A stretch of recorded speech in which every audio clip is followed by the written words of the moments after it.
যাদের অন্তরে অহংকার বেশি, হিংসা বেশি, কিবির, অহংকার, হাসাদ, রিয়া যাদের অন্তরের মধ্যে বেশি, তারা বেশি বেশি কোরআন পড়বেন। মেজাজটা বড় খারাপ, কোরআন পড়বেন। কোরআন যত বেশি পড়বেন আপনার অন্তর তত বেশি স্বচ্ছ হয়ে যায়, পরিষ্কার হয়ে যাবে কোরআন যত পড়বেন। ওয়াহুদা, কোরআন হলো হেদায়েত। ওয়া রাহমাতুল লিল মুমিনিন, কোরআন হলো ঈমানদারদের জন্য রহমত।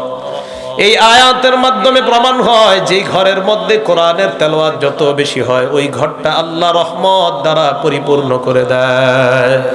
রহমা, কোরআন হলো রহমত, ঈমানদারদের জন্য কোরআন রহমত। 9 নাম্বার, সারা দুনিয়ার ইনসান আর জিন যদি একত্রিত হয়ে যায়, সারা পৃথিবীর মানুষ এবং জিন যদি একত্রিত হওয়ার পর একজন আর একজনকে যদি সহযোগিতা করে আর বলে চলো আমরা একটা কোরআন বানাই, কোরআনের মতো একটা আয়াত বানাই। সূরা বানী ইসরাঈলের 88 নম্বর আয়াতে আল্লাহ বলেন, قل إن اجتمعت الإنس والجن على أن يأتوا بمثل هذا القرآن, সারা পৃথিবীর জিন ইনসান সবাই একত্রিত হয়ে যদি এই কোরআনের মতো বানাইতে চায়, লা ইয়াতুনা বিমিসলিহি, কোরআনের মতো তারা বানাইতে পারবে না।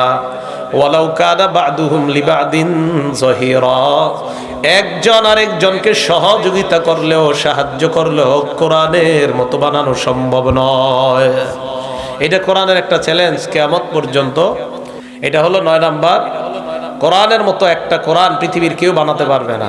10 নাম্বার, সূরা হিজরের 9 নাম্বার আয়াতে আল্লাহ বলেন, ইন্না নাহনু নাযালনা যিকরা ওয়া ইন্না লাহু লাহাফিজুন, আমি কোরআন নাজিল করলাম, এই কোরআন আমি আল্লাহ হেফাজত করব। আমি কোরআন হেফাজতের দায়িত্ব নিয়ে নিলাম। সারা পৃথিবীর কোরআনগুলা যদি জ্বালিয়ে দেওয়া হয়, সারা পৃথিবীর কোরআন যদি নস্যাৎ করে দেওয়া হয়, বেঈমানরা যদি চায় কোরআন দুনিয়াতে রাখবে না, কোনো সমস্যা নাই। আমাদের বাংলাদেশের লাখ লাখ হাফেজে কোরআন আছে, সারা দুনিয়ায় হাফেজে কোরআন, এদেরকে দাঁড় করায় দিবেন, আলহামদু থেকে শুরু করবে মিনাল জিন্নাতি ওয়ান নাস পর্যন্ত তারা শোনায়া দেয় কোরআন। এটা আল্লাহ হেফাজত করবে, এটাই সিস্টেম। এখন এই যে কোরআন আল্লাহ হেফাজত করবে, কোরআনের ব্যাপারে 10টা কথা বললাম। এখন কোরআনের ব্যাপারে 12টা ফজিলতের কথা বলবো, মন দিয়ে ফজিলতগুলো শুনবো। 1 নাম্বার, কোরআন যারা পড়ে নিয়মিত তাদেরকে আল্লাহ প্রতিদান যখন দিবে, পরিপূর্ণভাবে প্রতিদান দিবে এবং তাদের অনুগ্রহ, আল্লাহ তাদের প্রতি অনুগ্রহ দিনের পর দিন বাড়াইতেই থাকবে, বাড়াইতেই থাকবে যারা কোরআন পড়বে।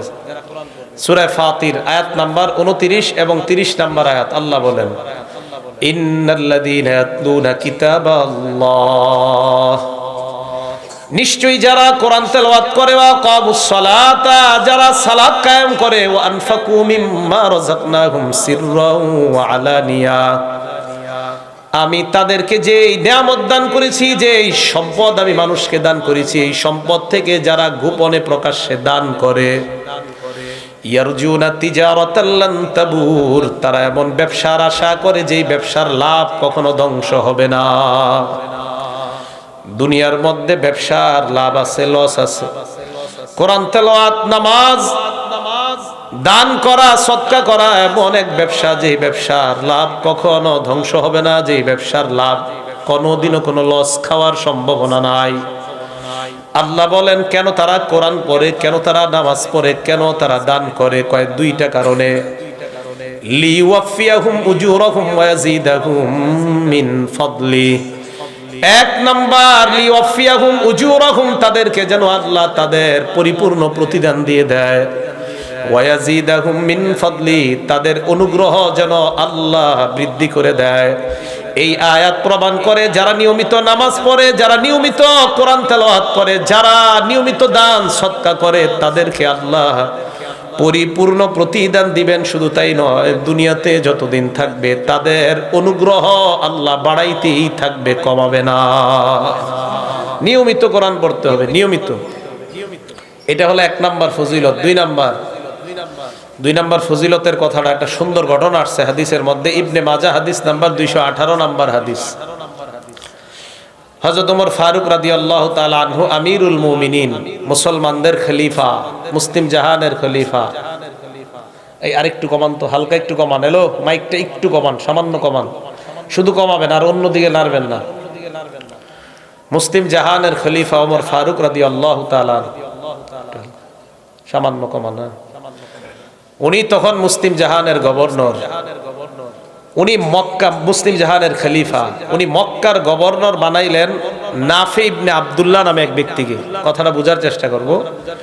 মুসলমানদের খলিফা ওমর ফারুক রাদিয়াল্লাহু তাআলা মক্কার গভর্নর বানাইলেন যাকে, তার নাম নাফি ইবনে আব্দুল্লাহ। তো মক্কার গভর্নর নাফে, ওনার অধীনে আবার মক্কার গ্রাম্য অঞ্চলগুলো আছে। হযরতে ওমরের সাথে এই নাফে রহমতুল্লাহি আলাইহির একদিন সাক্ষাৎ হয়েছে এক জায়গায়, জায়গাটার নাম উসফান। উসফান নামক জায়গায় হযরতে ওমরের সাথে নাফের দেখা হওয়ার পর নাফেকে হযরত ওমর প্রশ্ন করলেন, মান ইস্তাখলাফতা আলা আহলিল ওয়াদি, মক্কার গ্রাম্য অঞ্চলের গভর্নর তুমি কাকে বানিয়েছো, শাসক তুমি কাকে বানাইছো? হযরতে ওমর মক্কার শাসককে প্রশ্ন করে, মক্কার আশেপাশের গ্রাম্য অঞ্চলের শাসক তুমি কাকে বানাইলা? এদুরু বুঝে আসছে আপনাদের? হযরতে ওমর মক্কার গভর্নরকে জিজ্ঞাসা করলেন, মক্কার আশেপাশের গ্রামের শাসক কারে বানাইছে? মক্কার গভর্নর জবাব দিলেন, ইবনে আবজা নামে এক ব্যক্তিকে বানাইছি। ওমর ফারুক পাল্টা প্রশ্ন করলেন, মান ইবনু আবজা, ইবনে আবজা আবার কে? এই কথা শোনার পর মক্কার গভর্নর জবাব দিলেন, হুয়া রাজুলুম মিন মাওয়ালিনা, ইবনে আবজা হলো আমাদের একজন মুক্ত গোলাম, আমরা তাকে গোলাম হিসাবে রাখছিলাম, আমরা তাকে আজাদ করে দিছি, এমন একজন গোলামকে আমরা গ্রাম্য অঞ্চলের শাসক বানাইলাম। হযরতে ওমর কয়, একজন গোলামকে শাসক বানাইলাম, ওমরের উদ্দেশ্যই নয় গোলাম একজন নিম্ন স্তরের মানুষ, এটা বলা উদ্দেশ্য না। হযরতে ওমরের উদ্দেশ্য হলো একজন গোলামকে শাসক বানাইলা, লেখাপড়া জানে কিনা? লেখাপড়া জানে ওয়ালা কোনো মানুষকে শাসক বানাইলে ভালো, লেখাপড়া যে জানে না তাকে শাসক বানাইলে তো সমস্যা। এই কথা বলার পর মক্কার গভর্নর জবাব দেয়, আমিরুল মুমিনিন, তাকে আমি গ্রাম্য অঞ্চলের শাসক বানিয়েছি তিনটা কারণে, তার মধ্যে তিনটা গুণ আছে, এই তিন গুণের কারণে তাকে শাসক বানায়া দিলাম। এক নাম্বার, ইন্নাহু লাকারিউন লিকিতাবিল্লাহ, লোকটা যদিও গোলাম, লোকটার মাঝে কোরআনের পরিপূর্ণ জ্ঞান আছে, কোরআনের বিষয়ে বিশেষজ্ঞ একজন আলেম। তাই আমি গোলাম হওয়া সত্ত্বেও তাকে আমি মক্কার আশেপাশের এলাকার গভর্নর বানিয়ে দিলাম। কোরআন আছে তার মাঝে। দুই নাম্বার, আলিমুন বিল ফারাইজ, এই লোকটা ফরজ বিদ্যা সম্পর্কে অনেক অভিজ্ঞ।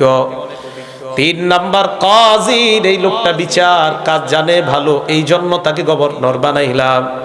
হযরত ওমর এই কথা শোনার পর বললেন, ইন্না নাবিয়াকুম সাল্লাল্লাহু আলাইহি ওয়াসাল্লাম ক্বাল, নবীজি বলেছেন, ইন্নাল্লাহা ইয়ারফাউ বিহাদাল কিতাবি আকওয়ামা ওয়া ইয়াদউ বিহি আখারিন, আল্লাহ এই কোরআনের মাধ্যমে একদল মানুষের মর্যাদা বাড়ায় দেয়। একজন গোলামের মাঝে কোরআন থাকার কারণে আল্লাহ তার মর্যাদা বাড়াইতে বাড়াইতে এত বড় মর্যাদা দিয়ে দিলেন, আল্লাহ তাকে শাসক হিসাবে কবুল করে নিলেন। কোরআন, এই হাদিস দ্বারা বোঝা যায় কোরআন যে জানে তারই শাসক বানানো দরকার। বুঝে আসেনি? যার মাঝে কোরআনের জ্ঞান আছে তাকেই শাসক বানানো উচিত, এই হাদিস দ্বারা এটাই বোঝা যায়।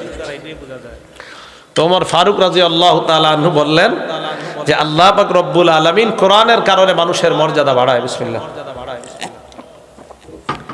রিকশা চালক যদি কোরআন পড়ে তার মর্যাদা বাড়াবে কে? কোটিপতিও যদি কোরআন পড়ে তার মর্যাদাও আল্লাহ বাড়াবে। তো কোরআনের কারণে মানুষের মর্যাদা বাড়ে, এটা আমরা বুঝতে পারলাম। তো দুই নাম্বার ফজিলত, কোরআন যে যত বেশি পড়বে তার মর্যাদা বাড়ায় দিবে কে? তিন নাম্বার, কোরআন যে পড়ে আর যে পড়ায়, যেমন এই মাদ্রাসায় 24 ঘন্টা কোরআন পড়ানো চলে, কোরআন পড়ে। এই যে এখানে যারা বসা বাচ্চারা এরা সব কোরআন পড়ে, আবার কোরআন পড়ায় হুজুররা। এই মাদ্রাসায় 24 ঘন্টা চলতে থাকে। এটা তিরমিজি শরীফের 2909 নম্বর হাদিস। ক্বালা রাসূলুল্লাহ সাল্লাল্লাহু আলাইহি ওয়াসাল্লাম, আল্লাহ নবী বলেন খায়রুকুম মান তাআল্লামাল কুরআন ওয়া আল্লামা, তোমাদের মধ্যে সর্বোত্তম ওই ব্যক্তি যেই ব্যক্তি কোরআন শিখে অন্যকে শিখায়।